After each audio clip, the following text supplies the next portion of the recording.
Al's inside of him, chat. Al was inside of him the entire goddamn time. Oh boy, he says, oh boy, the phrase, he's like, oh boy.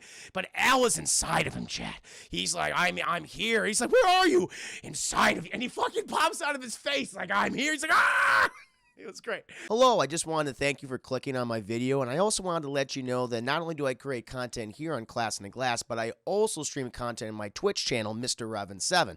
I play single-player games, multiplayer games, and I also do movie reviews and cartoon reviews as well. I also want to encourage you to check out my Patreon, Class in the Glass, where I offer audio commentaries, full reactions for movies, and also the ability to submit questions for my video casts and podcasts. In the meantime, thank you for watching, and enjoy the video.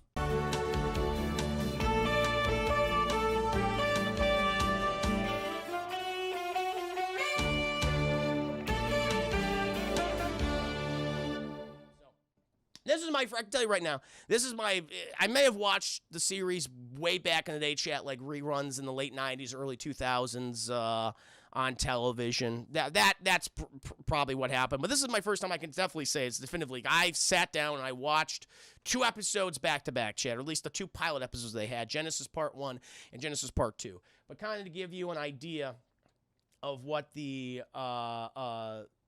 series is about, chat. We follow the principal character of Sam Beckett, chat. Sam Beckett, he is a scientist. He's considered to be the Einstein of his day, chat. He's very smart, and he's working on a top secret project, chat, which is called Quantum Leap. Quantum Leap, which basically, it's to simplify it, time travel. Time travel, chat, that places you in the body of another individual, chat. And that's kind of the premise of the show, where he bounces throughout time, typically between anywhere from like the 1920s, at least as far as I know. They might go back even further, chat. I'm sure they did. But the ones that I have at least seen from the 1920s all the way to, like, you know, the 1980s, where the show originally originated. I don't know if it also bounces back into to the future. It might do that, but I don't know. I'm just going by what I have personally seen. And he plays, he's the same character. The people in that timeline that he's in, they always see him as the person that he is taken over pretty much, chat. And he has to live their life, typically, chat, to do a good deed, to change history to a certain extent, because that's the big thing, chat. He's leaping through fucking time. He doesn't understand why. I mean, he does understand why, but he doesn't understand why he can't get back home. That's the big premise of the show. He's always actively trying to get back home, chat, but something is preventing him.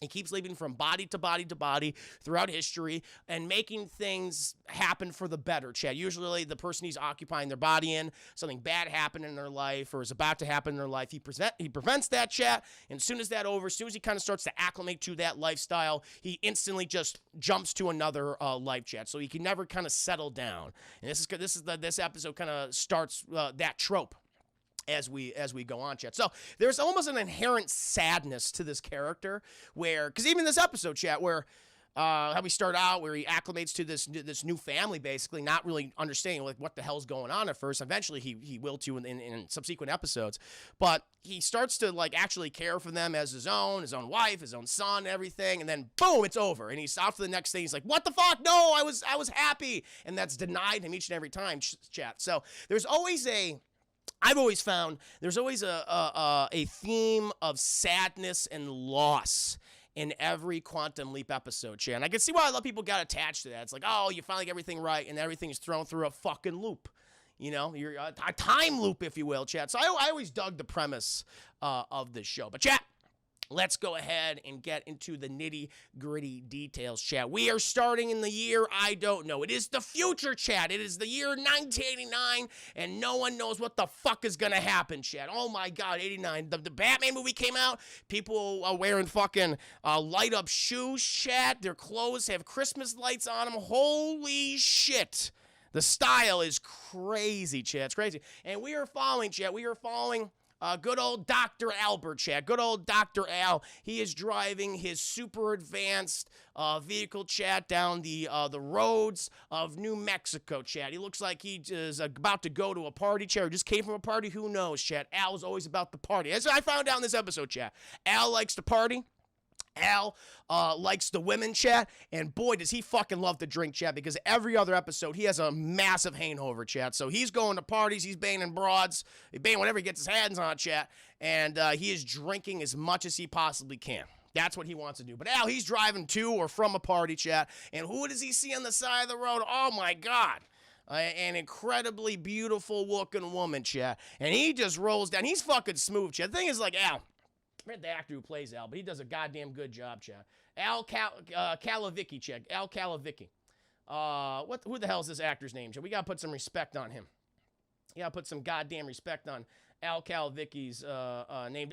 TV, Dean Stockwell, chat. You've seen Dean Stockwell. He's been in a whole bunch of stuff throughout his entire goddamn career. But, chat, he rolls down his goddamn window, and it's like, is he drunk? Is he trying to hit on her? Who fucking knows, chat? But he says, you know, I mean, I almost don't want to ask you, but I just feel so bad to see a woman like you just out here. It's so dangerous. Now, I'd ask you to join me, but I have to tell you, I have to take you with me. I have to take you home with me. And this is before #MeToo. So he's basically saying, I'm going to kidnap you and get you drunk and have sex with you. That's what Al's all about. And she's like,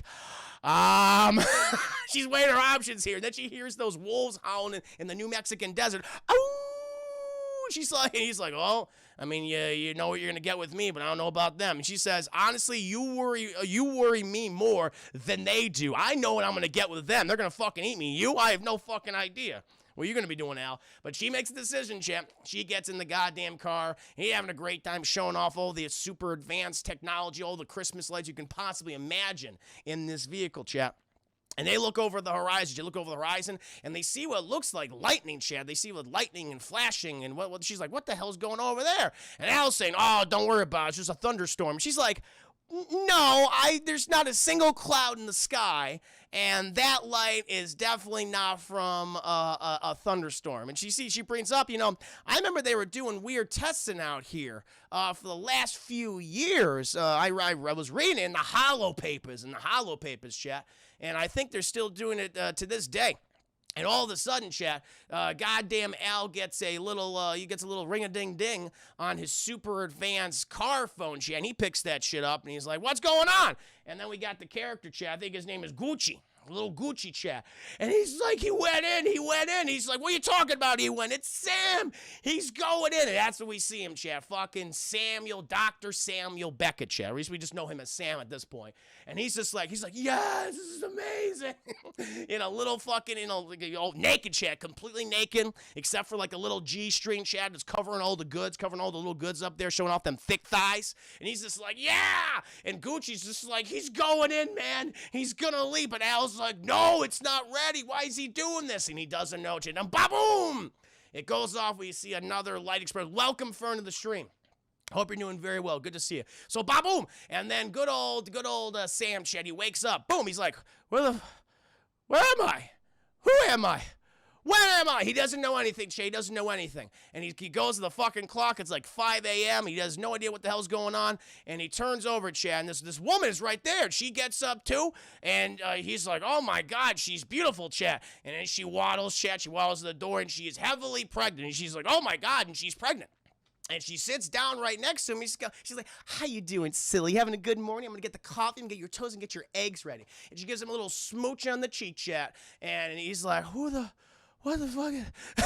He has no fucking idea what's happening. All he knows is, chat, that his name, I think my name is Tom. And I think that woman, the pregnant woman's name is Peg? Is she my wife? I don't know. And good old Peg, chat, she goes out to the kitchen. She starts making all the goddamn, the breakfast, chat. She's done this 1,000 times. She knows exactly how he likes his toast, how he likes his coffee, how he likes his eggs. Over easy, chat. The yolk a little runny, so you get the toast in there. So good, chat. And the fucking kid walks out, and he's like, Dad! And Tom's just like, you! He has no fucking clue what the hell's going on. And the wife goes back to the bedroom and says, Tom, stop joking around. Stop joking around. You're going to be late. He's like, what am I going to be late for? Obviously for the big test today. He's like, am I a professor? She's like, no. is this one of your jokes, Tom? Like, what's this guy, Tom Stratton, Captain Tom Stratton? He's like, I'm in the military. She goes, yes, silly, you are in the military, okay? You fly hyper advanced aircraft. And he's like, I fly things? And she goes, yes. Now get your fine ass up. And she goes over there, chat. She gets him up, and she's like, listen, I couldn't get you that shaving cream that you got, so I got this new stuff for you. It's so good. It's like almost like a little gel. He's like, the new stuff that's been on the fucking market for decades. And she goes, no, it's new. It just came out this year. And she fucking sitting him down, and she's like, okay, get your behind in there, Chad. He just doesn't, he's like, I don't want to take my boxers off, Chad, because he doesn't know who this woman is. He doesn't want this woman to see his peen, Chad. No peen seeing here, okay? No peen seeing. And he just gets in the fucking shower with his boxers on. She's like, Tom, you are the worst. You get going, mister, okay? And you come home, we'll have some fun later. And he goes, what? He's just in there, chat. And he's like, he puts the shaving cream on. He's just so fucking confused. And he looks into the mirror. He's like, ah! And the image he sees, Chad, is not himself. It's not, he doesn't see Sam, Chad. He sees Tom. He's like, wait a minute, that's not what I look like. Like, he doesn't have that good of a memory, chat, but he does remember some things, and he knows whoever the fuck he's looking at is not his face. So I'll tell you right off the bat, chat, a lot of mysteries being set up here, okay? It's like, as the thing opens up, we don't know what the fuck's going on. We don't even know what the Quantum Leap Project is. He doesn't know what it is. He just knows his first name, just knows what his real first name is, and he has some memories that he's sharing with good old Captain Tom Stratton, chat, but that's about it. And so he gets up, and, he fucks up his goddamn shaving thing. He goes out there, and the dad and the kid's just like, hey, Dad. And he's like, look at you, buddy. I don't know the kid's name. I'm going to call him Billy. I'm going to call him Billy for short. Eventually, though, Chad, he gets picked up for work from his good friend Bird Dog. And you're thinking, why do they call him Bird Dog, Chad? And the thing is, they explain in the episode, is that he is like a goddamn hound dog going after birds, chat, rustling them up, and just, he doesn't even know which one to go for first, chat, because he likes the women. He can't help himself, chat. They just call him goddamn horn dog, not bird dog, but he's going after every piece of tail he can fucking get on, chat. And good old Sam, he's just sitting, as Tom, Sam, he's just sitting in the passenger side, just confused as hell. He's been confronted with the revelation that he is a test pilot for the military, and he doesn't have a fucking clue how to fly a plane. He just doesn't know. And he's talking with Bird Dog about the fact that, they're just having a good small talk and everything. Then Bird Dog's like, wait, shut the fuck up. Because he sees a blonde bombshell, chat. She got a big booty. She got the bazoongas, and he's all about that, chat. So he fucking just goes off the fucking road. She nearly kills a couple. Who's just trying to get their kid to school. And he goes ahead and talks to this blonde bombshell, and he says, hey, I'm a fucking test pilot. She goes, hell yeah, you are. And he's like, want to see you later tonight? She goes, you fucking know it. So already, chat, he's getting the ladies. And goddamn Sam, he's just like, I don't know where anything is or what I'm supposed to do. He's near fucking tears. Eventually they get back on the road, and fucking Bird Dog, he keeps talking until Sam just breaks in and says, I don't know how to fly. I don't know how to fly a plane. He's like, what are you talking about? You're the goddamn best pilot I know. Maybe not as good as me, but other than me, you're the best pilot. He's like, I'm serious. I don't know how to fly any plane or any vehicle that is in the air. And he's like, quit messing with me. Eventually, chat, he even says, now, if you're going to fucking pull this goddamn shenanigans on the eggheads, and I'm all for it, man. I love messing with those scientists, or actually, just you can call them nerd shares, a little joke later on. Just these goddamn scientists, these jabronis. And so they eventually get to the airfield, where they're talking to the two eggheads, chat. One guy who's like a super serious, who they constantly mess with all the time. What the hell is this guy's name, chat? Oh, I forget his goddamn name, but he's actually, funny enough, he's in this episode and he's in the finale, chat. He plays a very important character in the finale, but he's in these two episodes. And, he's talking to the pilots, being all goddamn serious and everything. It's like, all right, we got to do this test, and then the big one's going to be coming next week, okay? So don't fuck this up. Don't screw this up. And the thing is, goddamn Sam, he raises his hand and says, sir, I don't know how to fly. And all the pilots are like, He's fucking joking. Tom, he's joking again. And he's like, I'm serious. I don't know. I don't even remember all these other things I'm supposed to. One of the other, the scientist, he's like, well, this might be serious. And he talks to his doctor buddy and says, maybe we should do a test. Maybe this is causing memory loss. And even the other pilots pipe in and says, you know what, I was flying so goddamn fast, I forgot my wife's birthday. I forgot my son's birthday. I forgot my daughter's birthday. I don't even know my birthday is. I think I have brain damage. They might all have brain damage, chat, going fucking Mach 1, Mach 2, and they're eventually trying to go Mach 3, chat, but all that pressure, it's fucking with the brain waves, man. It's fucking with the insides. And so the goddamn, main scientist, he tells him, like, maybe you should design a test to see if this memory loss is actually happening. And depending on the results, we'll make sure none of you fly. And Sam's like, oh, good. Now I'll fucking fake being an idiot and I can get the hell out of here, chat. Meanwhile, he just sees this random guy walking around, chat, looking like all in the scientist garb and everything. Almost kind of like a scientist garb. Looks like he just came from a party, chat. It's Al. It's Al, who we saw early in the episode, chat, the first character we're introduced to. And he's just standing there, but no one seems to notice him. And Sam's like, hey, how you doing? He goes, how you doing? Yeah. And it's like, that's kind of weird. Everyone's fucking looking over at Sam and going, who you waving at, bud? And he's like, the guy. He's like, oh, fucking Tom, just messing with us the whole time. Eventually, they all get up in the fucking air. And Sam, at this point, all this, by the way, is a lot of internal monologue, chat, a lot of narration, a lot of just confused shots of Sam going, huh, and then the actor giving all the narration side of his head. But eventually, they go up in the goddamn sky, chat. They get in the big old plane, the test plane. And the thing is, Sam, he's actually, you know what, this isn't too bad. You know, I'm the co-pilot, I don't even have to fucking fly the thing. But goddamn Bird Dog, I'm gonna call him Horn Dog for the sake of convenience, chat. Go Horn Dog, all right, buddy. I gotta go ahead and drain the whistle. So you just keep going up, go up another, rate this thing to another 25,000 feet, and we'll be good. He's like, 25,000 feet? And he goes back there, chat. And Sam, / Tom, is like, I don't know how to fly. And the plane instantly starts to fucking go to the right. It's like, oh, God, he doesn't know what the hell he's doing. And eventually, everyone in the fucking plane's like, whoa, and they're all fucking tipping over and shit. But eventually, and the goddamn scientists on the ground, they're saying, like, what's wrong with the plane? What are you doing up there? And eventually, goddamn good Horn Dog, chat, he goes back up there. He's like, what are you doing, buddy? You goofing off again? You silly person, you. And he gets in control of the goddamn thing. He, accelerates up into the sky. Scientists want to know what the hell's going on, so they're calling him like, what's going on? He goes, nothing, drain the whistle, and accidentally went to the right a little bit more than I should, but we're okay up here. But he looks at fucking Sam / Tom, and he says, buddy, you and your practical jokes, you better be happy I was here. We all been fucking flying to our goddamn death. And Sam's like, yeah, it would be really fucking bad, wouldn't it? Eventually, chat, we transition. It was a day of good flying. Everyone's fucking happy, and they've taken all their wives to the bar, chat, as you do, chat. You take your very pregnant spouse to a bar, and you drink some brewskis, chat. You put some hard liquor in her, and that kid's going to be right as rain, as we all know, chat. And Horn Dog, he's fucking dancing with everybody, chat. He's having a good time.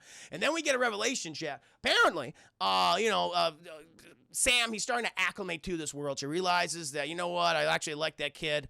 I really like my new wife, Peggy. And you know what, there's just something about her. She's just very beautiful. And he even brings up now, maybe it's because I have a pregnancy fetish, which I'm like, whoa, okay, mainstreaming a pregnancy fetish, fair enough. But it was more than my pregnancy fetish that was getting me off right now. She just seemed like a real swell girl. And he does a thing, it's like, hey, would you like to go and fucking dance? She's like, dance, but I'm fucking pregnant. And he's like, no, don't worry. I can get my goddamn arms around you. And so he fucking waddles her out there. And they start dancing. It's very romantic. It's so cute, the two of them. They start dancing. But then he sees fucking Al just by the goddamn jukebox. And, Sam's waving to him. And Al's like, hey, how you doing? You want to come over here?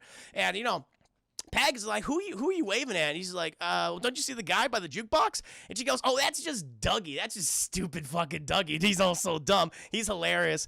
And he goes, yeah, no, not stupid Dougie. I mean the guy right next to him. She goes, there's no one right next to him. What are you talking about?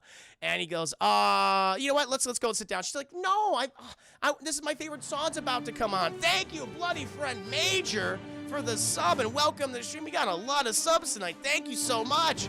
Dad milk, Dad sweet prego milk, yes. Oh my God, Bloody Friend Major, thank you so much for the sub. Oh, only one, a lot of pregnancy allegories and analogies and fucking metaphors, chat.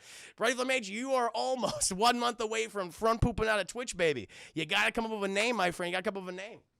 So I'm just in the middle of my review for Quantum Leap Genesis Part 1, where we learned that the character Samuel Beckett, he doesn't know his name is Beckett though, has a pregnancy fetish. I was like, wow, mainstreaming this. All right, fair enough. Good for you. Good for you. You know, no, we don't kink shame on here, Joe. We don't kink shaming on here. But thank you again, Bloody Friend Major, and welcome to stream.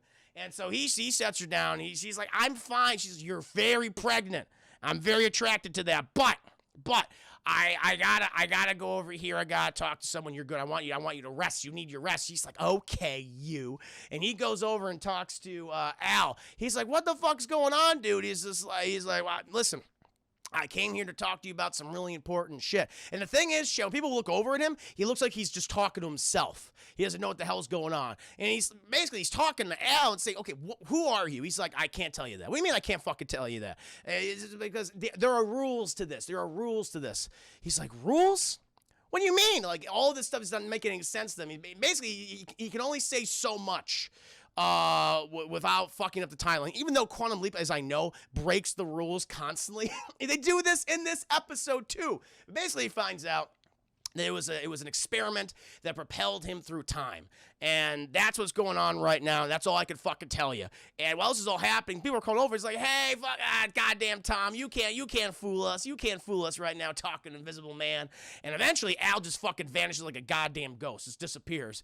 And he's just like, I gotta go. And he fucking runs out of the bar, chat. He looks like Al's just shaking his head. He's just upset. He left his goddamn party he was at, baning this new broad shit, as he describes, and you interrupted the baning process, goddamn Sam. I can't, you stop, just figure it out yourself. I'll come back later. And eventually, chat, we're on the open road with good old Sam/Tom and Peggy. And Peggy, she's trying to make the best out of a weird situation, chat, but there's just something amiss. She says, tonight was really great, but I have to say, man, the way you were just talking to that person was just weird. And I appreciate you can be honest. And he says, I gotta be honest with you right now. I'm not Tom. I'm not Tom Stratton. She's like, what? If this is one of your jokes, it's not funny, okay? It's stressing me out. And she gets really mad at him. And he realizes, this is like, oh, shit. This is just bad. He's like, I'm sorry, honey. I'm sorry. It was a bad joke between me and Horn Dog. I didn't mean to upset you right now. And she goes, oh, she's very forgiving. I guess it's the 50s, so she's very forgiving, chat. She's like, oh, you. And she cuddles up to him and everything. She's like, just we're just two goddamn nerds just goofing off. You know what? She goes, honey, what's a nerd? Because the vernacular, Chet, he's using a vernacular that's decades ahead of itself. And he's like, oh, shit. So he constantly is flubbing his stuff by describing things that don't exist, whether it be a piece of technology or medicine or a word that's just used every day nowadays. She's all confused.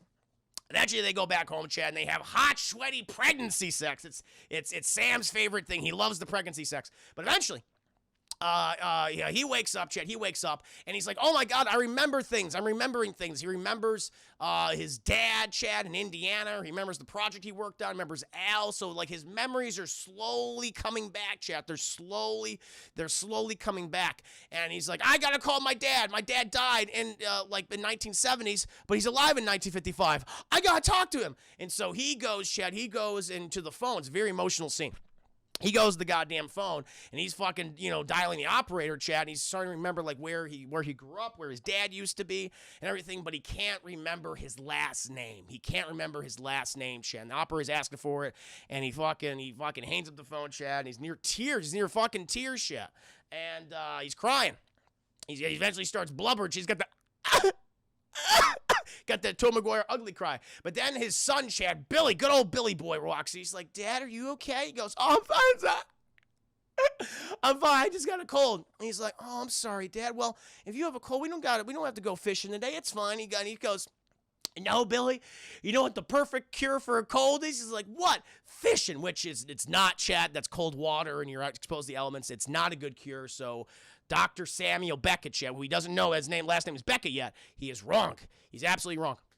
And he takes his son fishing, shit. He goes out fishing. He fucking sucks at it. He doesn't know how to fucking, goddamn, do the line thing. Doesn't know how to put in the water, getting in fucking bushes. Fucking hook gets, the hook gets him in the goddamn eye. It's terrible, Chad. It's a massacre. The kid knows how to fucking fish, and he even says, "Oh, Dad, I know you're just messing with me, trying to make me feel better. I know you're trying to make me feel like I'm a good fisherman." And he's like, "You are a good fisherman, son. I'm gonna go upriver." And who's fucking upriver, Chad? Dr. Al. And he's like, "Jesus Christ, would you stop popping up randomly?" He's like, "I'm sorry, okay, but we got to explain this to you. I got to try to help you." He's like, "I'm remembering things. I'm remembering the quantum leap and the jumping through time." He's like, "That's good, that's good. We're trying to work on it back home.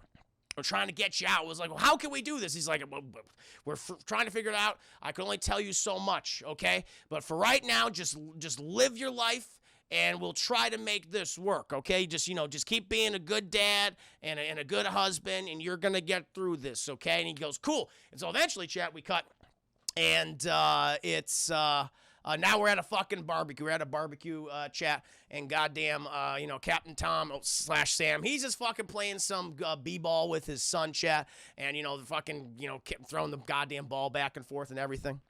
And the wives, all the pregnant wives are in there, chat. They're all talking about their husbands' D's, chat, how big the D's are. So they're about, by the way, this show is, they talk about sex and nude women quite often. I was kind of destroyed. I was kind of surprised by that. I was surprised by that. I was like, wow, okay, they were just putting it all out there, chat. All out there.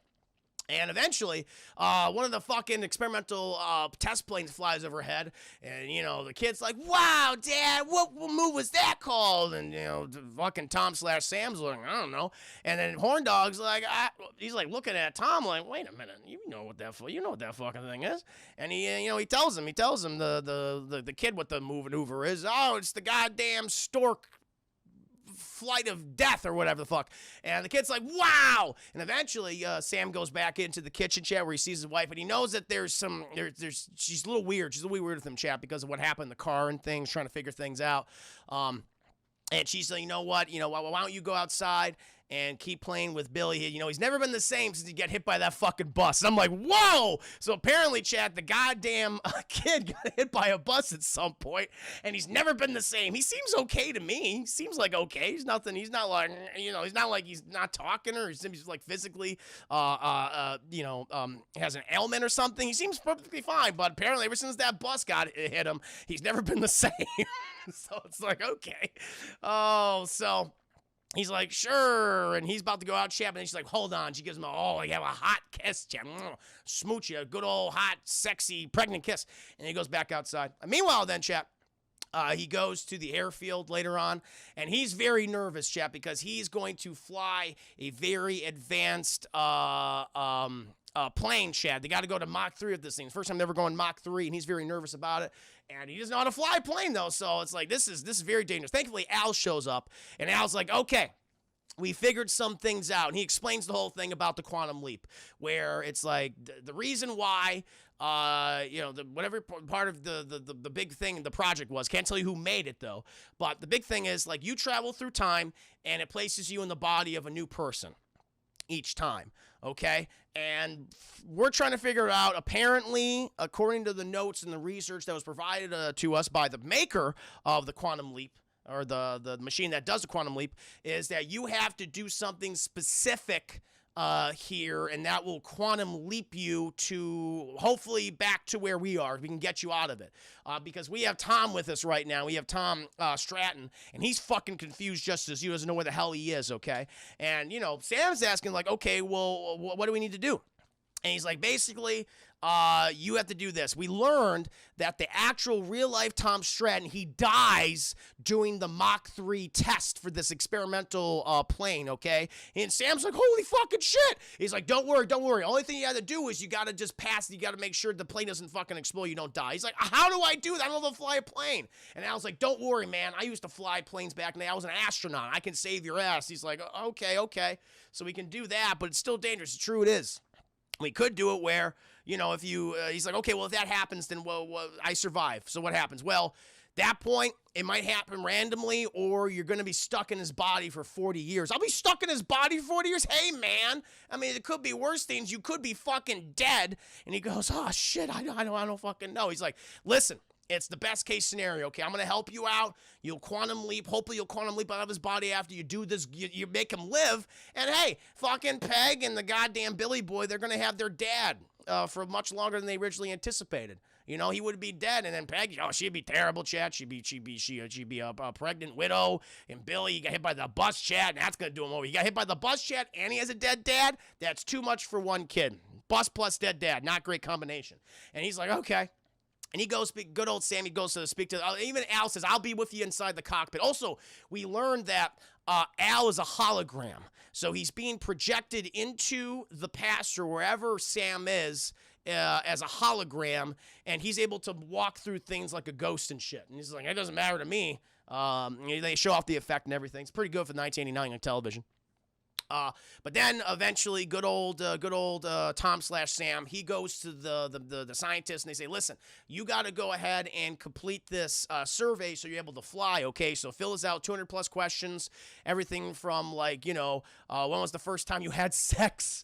Who was your second best friend in college? Complete this, and you'll be right as rain to fly tomorrow. And he goes, great. So he goes back home. Chad, he's all nervous. He fills out the goddamn questionnaire. But he's come to the realization, I must complete this good deed in order to quantum leap. And so, Chad, we come to the day of the test for the Mach 3. And the thing is, he's waiting for Al, but Al just hasn't fucking showed up yet. He has no idea where the hell he is. He's very concerned and confused. And what they're going to do is, Chad, they're flying the big plane, and they're going to launch the little plane while flying the big one. And so while he's getting all suited up in here, Chad, he's just super goddamn nervous. He doesn't know what the hell's going on. He's just like, oh, I don't know, Al. He's calling Al randomly. And people are like, oh, you, Tom, you always joking about invisible people. So classic Tom. And so then they put him in the and they launched the plane, Chad. They launched the fucking plane. He's like, I don't know what I'm doing. And the scientists on the ground are like, well, what the hell's going on? And they look at his questionnaire, too. The medical doctor, and he's saying like, oh, this guy was messing with us. Look at he's putting all this stuff, talking about how he was born in, 1957. Well, today it's 1955. What a jokester. And like, oh, Jesus Christ. He was expelled from college in 1972 for streaking. It's like, this guy, we just got bamboozled from good old Tom. One of his fucking jokes. So the fact they let him up in there, chap, that's the whole thing. That's how he was able to fly, is that it was presented as, oh, it's just a practical joke. And so they just put him up there anyway. I'd be like, no, you're not responsible. Man, the U.S. fucking Air Force, chap, they didn't give a shit if you were joking around or serious. They're like, well, listen, we got to put your ass in the fucking experimental plane. You joke, serious, doesn't matter. Just fucking fly that shit. But he's in there, Chad. He's all panicking. He's not doing well. But thankfully, Al's inside of him, Chad. Al was inside of him the entire goddamn time. Oh, boy, he says, oh, boy. The phrase, he's like, oh, boy. But Al was inside of him, Chad. He's like, I'm here. He's like, where are you? Inside of you. And he fucking pops out of his face like, I'm here. He's like, ah! It was great. And it's like, mimic my movements, Chad, because thank God Al used to fly, fucking, goddamn spacecraft and shit.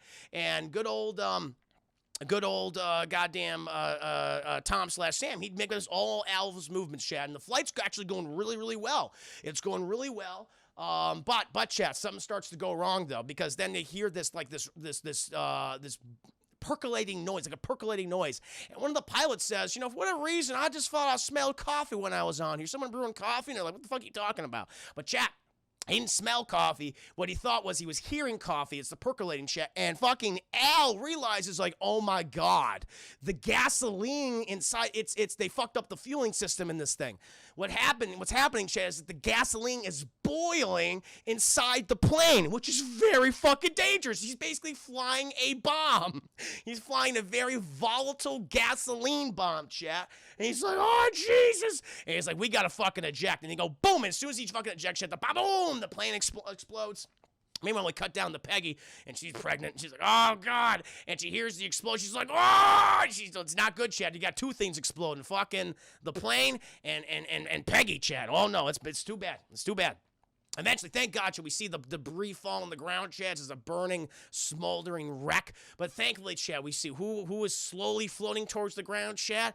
Tom/Sam, Chad. He's alive, and he fucking lands on the ground, and the medical people, they pick him up and everything, and they're taking care of him, all the medical stuff.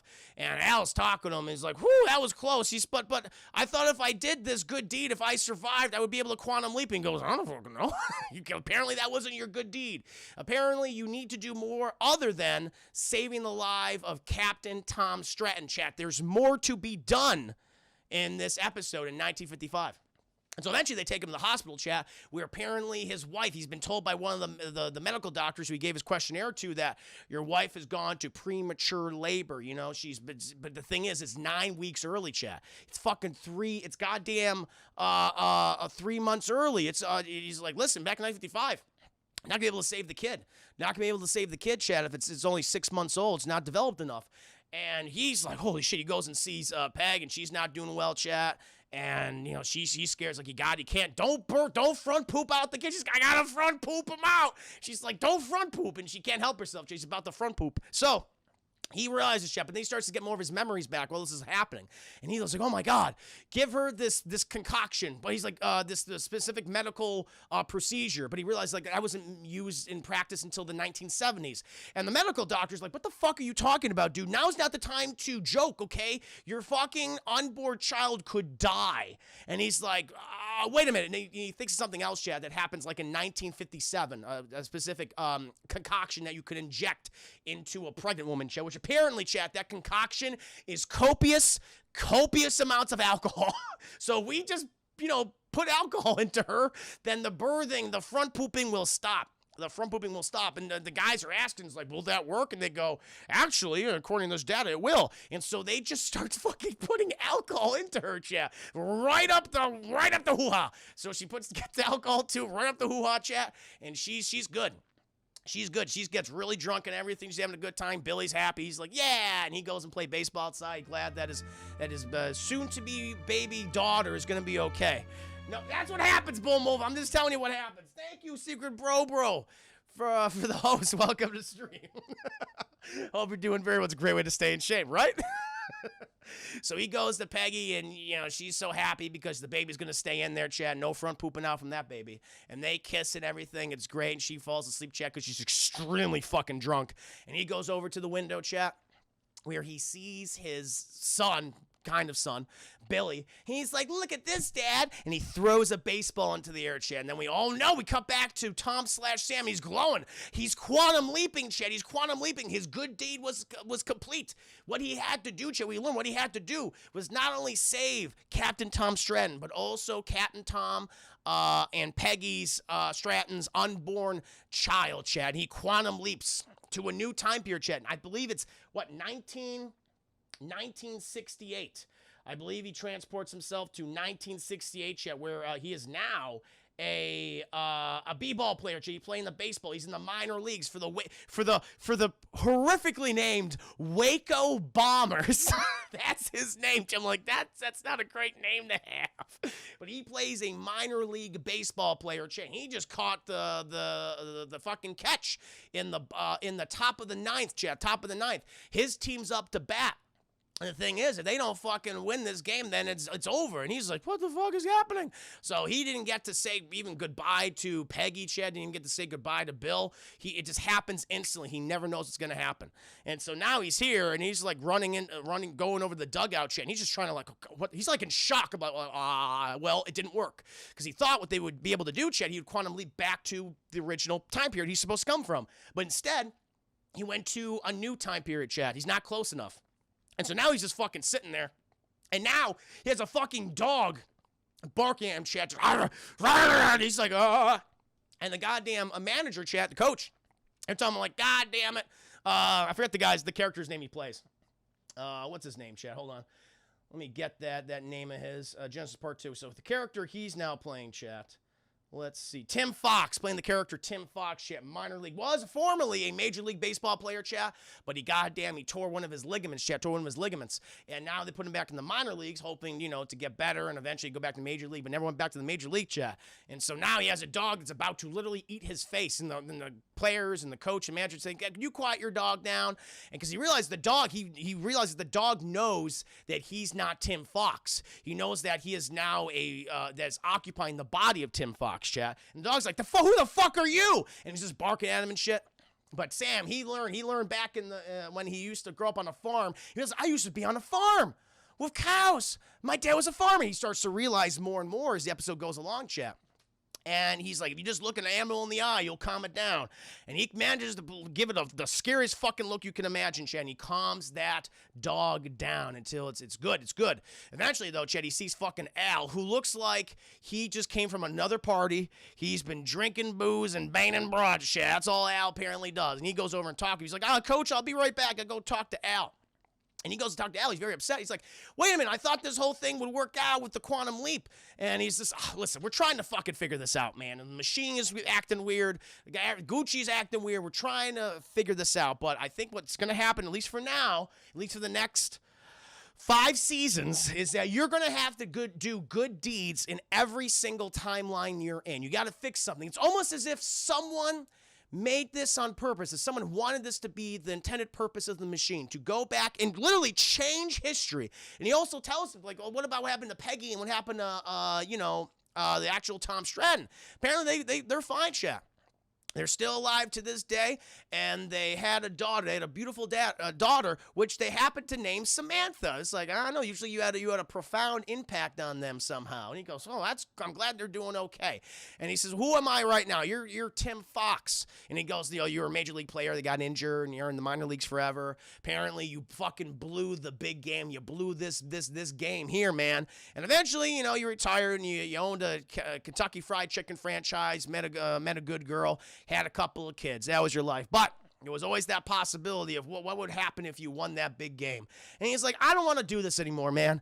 I am stressed out. I try to call my dad. I can remember his name, and I'm sad. And fucking Al's like, even though I'm breaking the rules, I'm sure this was the start of many rule-breaking shit.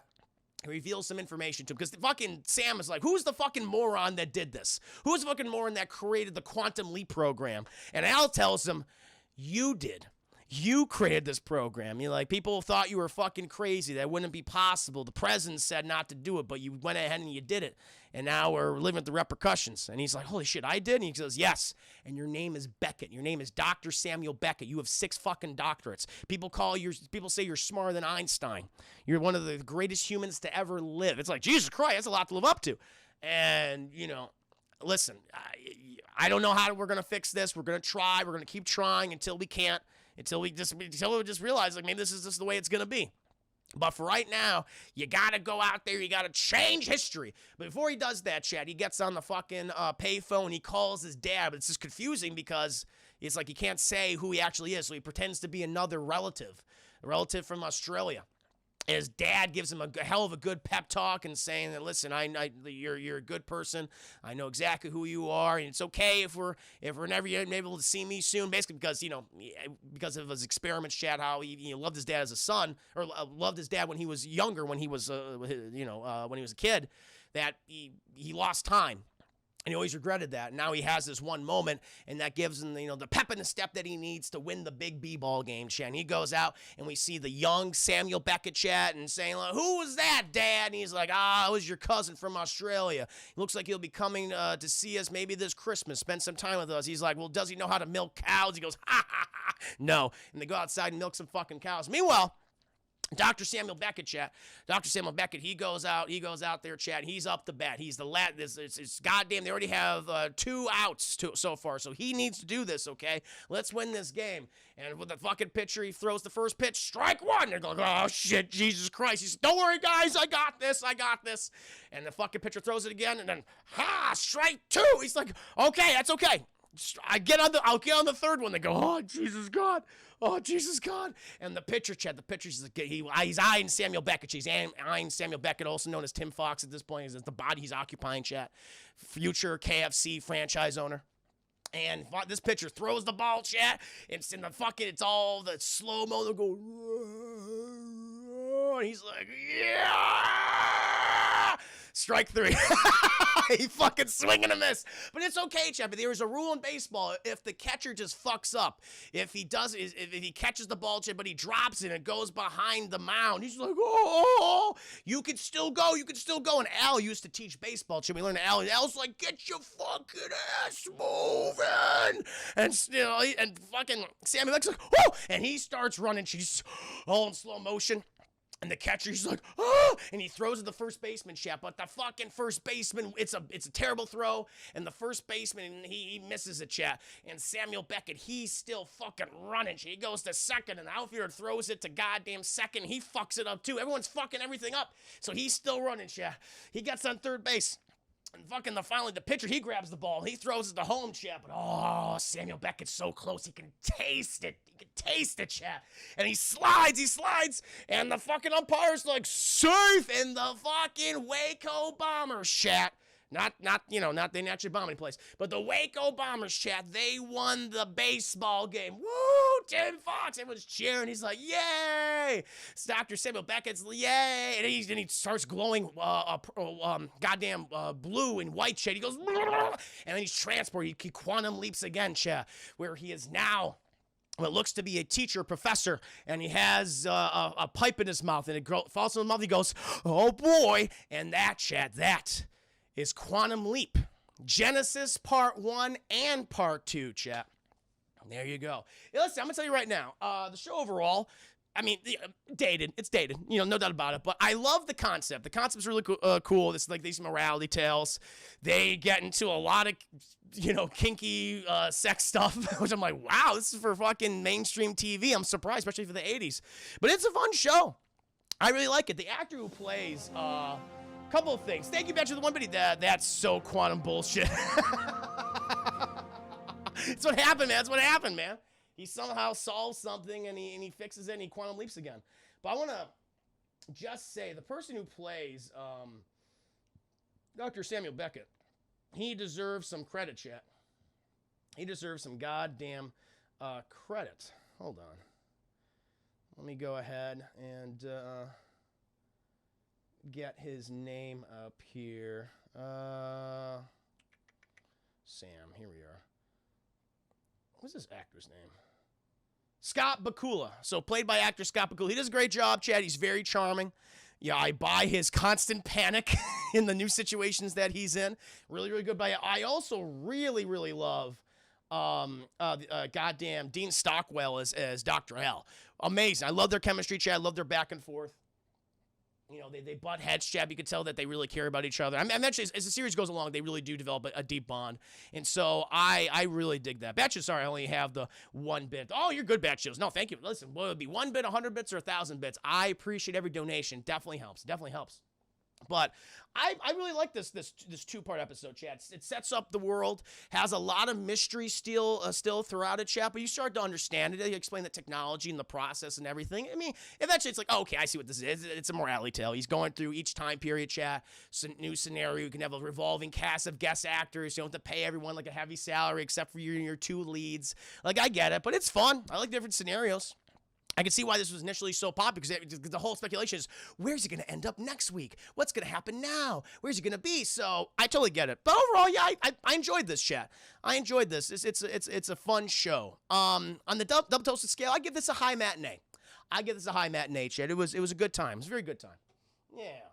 So hopefully you guys enjoyed my review for Quantum Leap Genesis Part 1 and Part 2, chat. Which baseball was that? I know. I know. I did, Kimberly, I did review Star Wars Episode 1 Fan Minutes. That's on my YouTube channel, Class in the Glass. I posted this week, matter of fact. Yes. I'm shocked that there has been no reboot or a sequel series, because you think that's ripe for it. That's ripe for it. Because I'll tell you right now, chat, okay, so this is spoilers right here. If you want to watch the show, chat, then plug up your ears right now. So the ending for the series, because what happened was season 5, very low ratings. Not that it was bad or anything, just low ratings, and they were going to cancel it. And so they had an ending where, because the whole mystery is, the whole main focus is Samuel Beckett going to get back home? And he realizes, Chad, through a conversation with a character, that you've always had the ability to get back home. What Samuel Beckett's intention was for the quantum leap, for the machine, was to go back in the past and right the wrongs of the past, Chad, to basically be in this endless loop of helping everyone he could possibly can, Chad. He intended to put himself through this. And so he was never supposed to go back home. Never, Chad. He made that sacrifice. And the ending of the series is Samuel Beckett never made it home. That's the last line, Chad. Comes up on the goddamn title card. And a lot of people hated it. A lot of people hated that, Chad. Now, personally, I haven't watched the entire 5 seasons, so I don't have the that much emotional investment. I don't have all the context, but I kind of like that because each episode is also very sad because he leaves that life after he gets used to something. Especially with stuff with Peg and her son and, Tom, Stratton's son and wife. And I kind of like that there's always an element of sadness playing into it. So I think it makes sense that he's always going to be in this loop forever.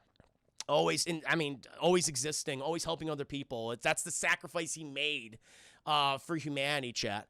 I kind of like that personally, but for people who watch the show for years and love that character and supporting characters, that this is all it's going to be forever. I could see where people are like, no, we want him to go back home. We want him to finally rest.